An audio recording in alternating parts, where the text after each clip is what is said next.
Il faut comprendre que tout n'est pas aussi joyeux et propre que dans les livres, où la valeur, la gloire et l'honneur ont fortement tendance à éclipser la souffrance et l'attente insupportable du soldat. Malgré tout, la littérature a, de tous les temps, été le meilleur vecteur des récits guerriers. Et ce, malgré l'atteinte constante de subjectivité dans le point de vue des auteurs. Nous pourrions alors penser à Homère et son Iliade, qui raconte d'une manière épique le long siège de Troie, à Thucydide et son témoignage de la guerre du Péloponnèse, à César et sa description pro-romaine de la guerre des Gaules, ou plus tard, à un écrivain tel que Tolstoï et son passionnant récit des guerres napoléoniennes. Cependant, outre ces écrivains se basant sur des campagnes et des guerres bien réelles, d'autres ont aussi été inspirés de la guerre, mais cette fois, pour la transposer dans des récits fantastiques.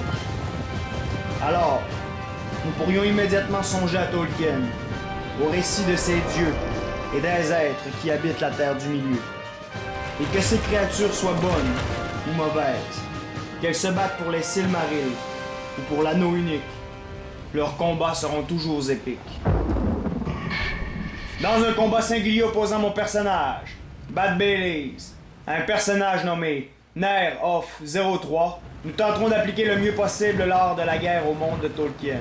Et ce, dans un violent accrochage lors d'une invasion d'Uruk-hai en terre du Rohan. Notez au passage que cet épisode inaugure une trilogie relative au mode Third Age pour Medieval 2 Total War, mode entièrement dédié au Seigneur des Anneaux. Place au combat!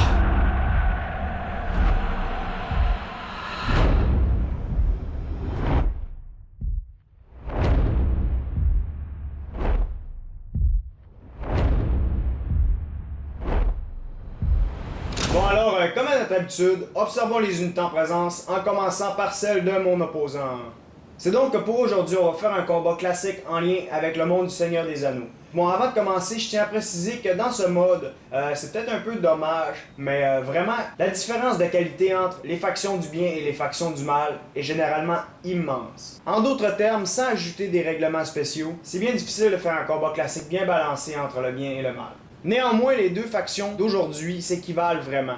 C'est de mon côté l'Isengard qui va envahir le Rohan.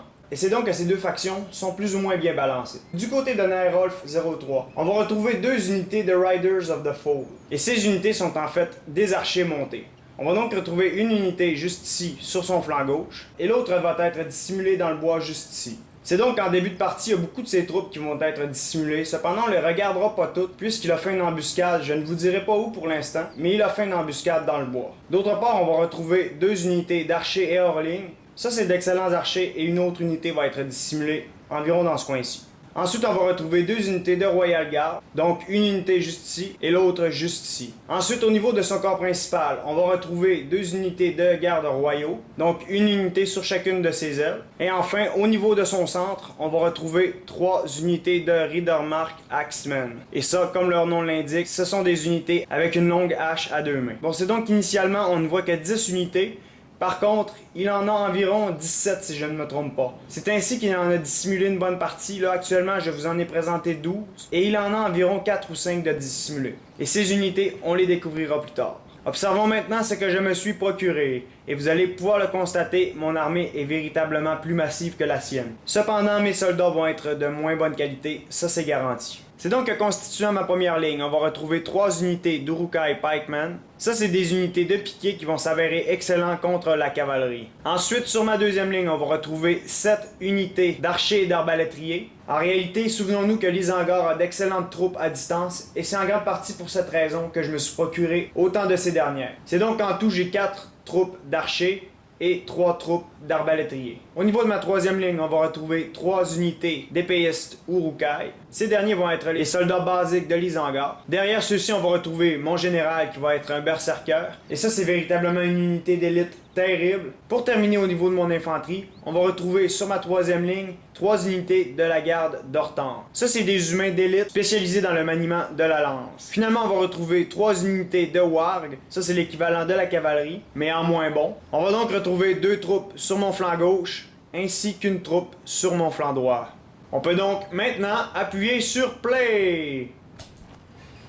Et c'est donc que la première action que je vais faire, ça va être que je vais avancer mon armée d'invasion parce que mes Uruk-hai commencent véritablement à avoir faim. Comme face à eux, le dîner est servi, ils commencent leur approche. Du côté de mon opposant, il va commencer à s'activer légèrement, surtout au niveau de sa cavalerie qu'il va replacer. Il va ainsi faire ceci alors que mes troupes approchent dangereusement. Alors, il va apporter une unité de Riders of the Fold, et avec ses archers montés, il va commencer à harceler mon armée en mouvement. Toutefois, en raison du très grand nombre de mes unités d'archers et d'arbalétriers, cette unité qui me harcèle ne me stresse pas véritablement. Néanmoins, ce n'est pas une raison pour me laisser faire, et je vais arrêter mon armée et je vais commencer dès lors à riposter contre ces unités. Dès lors, les deux unités d'archers de mon opposant vont disposer du premier feu contre mon armée. Cependant, comme vous pouvez le voir, les flèches vont commencer à pleuvoir sur ceux-ci. Et à ce niveau-ci, ces archers montés vont poursuivre leur harcèlement. C'est donc en premier lieu, mon opposant va viser mes piquets Uruk-hai, ce qui va initialement épargner mes archers en très grand nombre. Cependant, comme vous pouvez le constater, il réangle son tir fort rapidement, histoire de clairsemer les rangs de cette menace qui va tôt ou tard le pousser à l'attaque. Alors avec mes unités d'archers Uruk-hai, je lance des flèches enflammées, alors qu'avec mes arbalétriers, bien évidemment, je lance leurs carreaux. En passant sur mon aile gauche aussi, je me fais harceler par les unités de missiles montés. Cependant, je fais en sorte que mes archers ripostent contre eux à ce niveau. Alors je vais commencer à replacer mes wargs sur mon aile droite, histoire de les rendre prêts à une attaque éventuelle. Du côté de mon opposant, il a fait la chose à faire, c'est-à-dire qu'il a reculé ses unités d'archers. Et avec ce recul, il commence l'escalade en plusieurs étapes de la petite colline que voici. À date, en raison du fait qu'il a eu le premier feu, nos deux armées se sont décimées au même rythme, c'est-à-dire que chacune d'entre elles ont perdu 5% de leurs effectifs. Je profite donc du recul de mon opposant pour espacer la distance entre mes archers, et d'autre part, je vais reculer mes unités, histoire de davantage isoler mes unités de tir à distance, puisque je sais que dans un futur rapproché, elles vont devenir une cible. C'est donc en reculant mes autres unités, j'évite les futurs dommages collatéraux.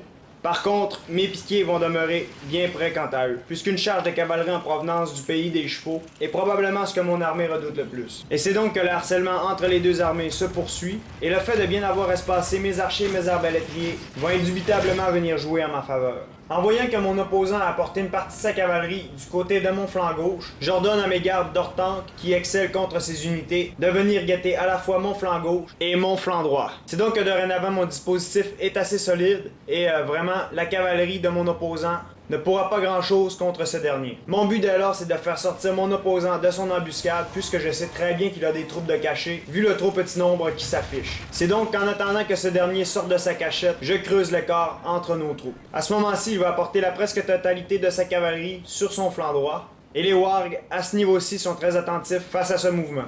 Comme vous pouvez le constater, en lien avec ce mode, dès qu'une unité se fait toucher, il y a du sang qui apparaît sur cette dernière et aux alentours. Histoire de bien gérer mon front, j'inverse certaines unités d'archers et d'arbalétriers. Et ça, je fais ça non seulement pour faire une rotation au niveau de leurs effectifs, mais aussi pour faire une rotation au niveau de leurs flèches. C'est ainsi que dès lors, ce coin-ci se retrouve renouvelé, puisque ces unités d'archers que je viens d'apporter avaient beaucoup moins servi de l'autre côté. Dès lors, leur premier endroit va se faire occuper par l'unité d'Uruk-hai que je viens de retirer. Et c'est donc une fois que j'ai fait ce mouvement que je vais ordonner à la totalité de mon armée d'avancer vers mon opposant. En effet, j'ai pas le choix d'avancer puisque ce dernier s'est reculé sur la colline et occupe un endroit de plus en plus haut. Alors que je bouge, ces unités d'archers entravent mon mouvement. Cependant, je vais très rapidement répliquer. Et c'est donc que le harcèlement se poursuit, et moi, à ce niveau-ci, j'ai abattu 12% de son armée, et lui, seulement que 6% de la mienne. À ce moment-ci, je vais alors remarquer un mouvement qui paraît très offensif au niveau de mon aile gauche, soit de son aile droite, et c'est donc qu'il va apporter ses unités d'archers montés pour harceler ce flanc. D'autre part, ce n'est pas tout. Dans son désespoir, il semble véritablement faire une charge complètement frontale avec ses unités de garde royaux. Cependant, il rebrousse rapidement chemin. Mais moi, je vais profiter de la proximité de cette unité de qualité pour harceler leur retraite. D'autre part, comme je croyais qu'il me chargeait définitivement, j'avais apporté une unité de warg pour venir les contourner et les coincer derrière le front. Cependant, comme son action s'est avortée, j'ai dû les rapporter. Alors que l'échange de flèches se poursuit, actuellement j'ai abattu 15% de son armée et lui 9% de la mienne. Alors puisqu'encore une fois il a gravi la montagne, j'avance à nouveau mon armée. Durant mon approche, encore une fois, ils vont en profiter pour me lancer une ou deux volées de flèches, mais fort rapidement je vais riposter dans ses rangs. Et c'est donc qu'encore une fois je vois ces unités de cavaliers approcher au galop et je vais commencer dès lors à les harceler avec des flèches enflammées. Cependant, cette fois-ci, je trouve vraiment qu'il approche dangereusement. Dès lors, mes Uruk-hai vont baisser leur pic. Et oui, il fait une charge frontale et tente de percer mes lignes avec la presque totalité de sa cavalerie. C'est donc qu'il parvient, avant de se replier, à annihiler la presque totalité de ma ligne de défense à ce niveau-ci. Et par le fait même, il est parvenu à abattre une bonne partie de mes archers. Et moi, de ce côté-ci, j'ai lancé mes wargs pour abattre ces unités d'épéistes, comme vous pouvez le constater. Mes unités sont ainsi aidées par les archers juste derrière. Et c'est donc que le combat va véritablement commencer à partir de cet instant. Au niveau de mon aile gauche aussi, j'ai chargé avec mes wargs contre ces unités qui possèdent des haches. Et dès lors, dans le bas de la colline, il va ressortir 3 unités d'élite, histoire de venir abattre mon flanc droit. C'est donc que le combat est bel et bien enclenché. Bon, en raison du fait que les unités n'ont pas de longs étendards, c'est peut-être un peu plus difficile de suivre la progression du combat. Cependant, bon, voici ce qui se passe sur mon milieu. J'apporte mes unités et c'est donc que la mêlée est furieuse à ce niveau-ci. Dans le haut de la colline, on voit que les archers continuent leur harcèlement contre mes unités. Et enfin, d'ici quelques secondes, au niveau de mon flanc droit, ces 3 unités d'élite vont bientôt entrer en contact. Dès lors, je vais ordonner à cette unité de réserve de venir les attaquer. Alors qu'avec mes unités de garde d'Ortanque, je vais venir en aide à mes wargs qui se sont fait attaquer par des cavaliers.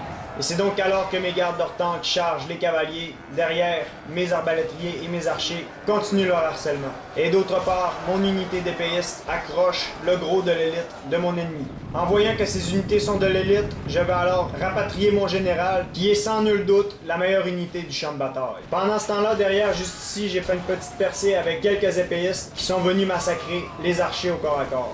Au niveau de mon centre, la mêlée est toujours indécise et furieuse. Et à date, j'ai abattu 51% de ses unités et lui, 38 des miennes. À propos de l'unité d'épéistes qui a accroché les unités d'élite, je suis vraiment content de leur travail puisqu'elle a réussi à tenir, du moins jusqu'à ce que le véritable renfort arrive. Et ce renfort, voyez-le arriver en furie, c'est mon général qui arrive avec ses unités de berserkers. Et c'est donc que ces derniers vont percer les lignes ennemies. Dès lors, ça va être le plus intense combat du champ de bataille puisque mes élites vont être opposées à ces élites. D'autant plus qu'il y a les gardes d'Ortanque qui approchent et qui sont parvenus à ce niveau-ci à flanquer mon opposant. C'est ainsi que la mêlée va être furieuse à ce niveau. Voici ce qui se passe au centre. Je tente d'envelopper le plus possible ces unités de Axemen. Et derrière, comme toujours, les archers du Rohan supportent leur armée. Au niveau de cette autre unité, j'ai réussi à les accrocher avec des wargs, ce qui les empêche de tirer des flèches. Et c'est donc alors que mes wargs les accrochent, je fais parvenir du renfort, les Uruk-hai, pour venir massacrer les rangs des archers. Alors l'écart se creuse en ma faveur et à ce niveau-ci, la mêlée est toujours extrêmement intense. En effet, les unités de berserkers sont infatigables. En passant, voici ce qui se passe au niveau de mon flanc gauche.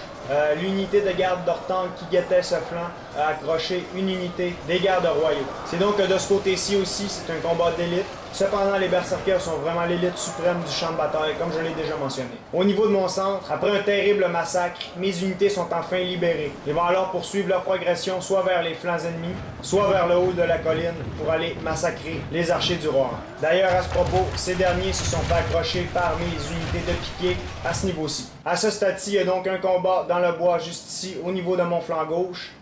Il y en a un d'élite là-bas avec mes unités de berserkers. Et dorénavant, si on se place au niveau de ce combat, il y a un autre combat juste ici derrière, entre les archers du Rohan et mes unités qui les massacrent. Alors que je mentionne ceci, mes unités de berserkers ont réussi à faire fuir les unités du Rohan, et dès lors, j'ai gagné la partie. J'ai donc déployé 2976 unités, mon opposant en a déployé 2456, j'ai abattu 1908 unités et j'en ai capturé 157, et Nerof 03 en a abattu 1564 et en a capturé 3. C'est donc qu'aujourd'hui on a fait un combat classique relatif au Seigneur des Anneaux. En d'autres termes, on a fait un combat qui opposait la faction de l'Isengard avec leurs terribles Uruk-hai aux braves hommes du Rohan, aussi connus sous le nom du Pays des Chevaux. C'est donc initialement, en raison du très grand nombre d'unités à distance que je possédais, j'ai avancé la totalité de mon armée pour commencer le harcèlement de mon opposant. Ce dernier a profité de cette approche pour bénéficier du premier tir, ce qui a fait en sorte qu'il a commencé le combat en sa faveur. Initialement, comme mes troupes étaient en ordre serré, adjoint au fait que mon opposant a bénéficié du premier tir, le premier accrochage ne donnait l'avantage à personne. Cependant, au fur et à mesure que la bataille progressait, mon opposant a gravi la colline. Et c'est donc qu'au bout d'un instant, en raison du fait que je possédais beaucoup trop de troupes de tir à distance, j'ai forcé mon opposant à faire une charge contre moi.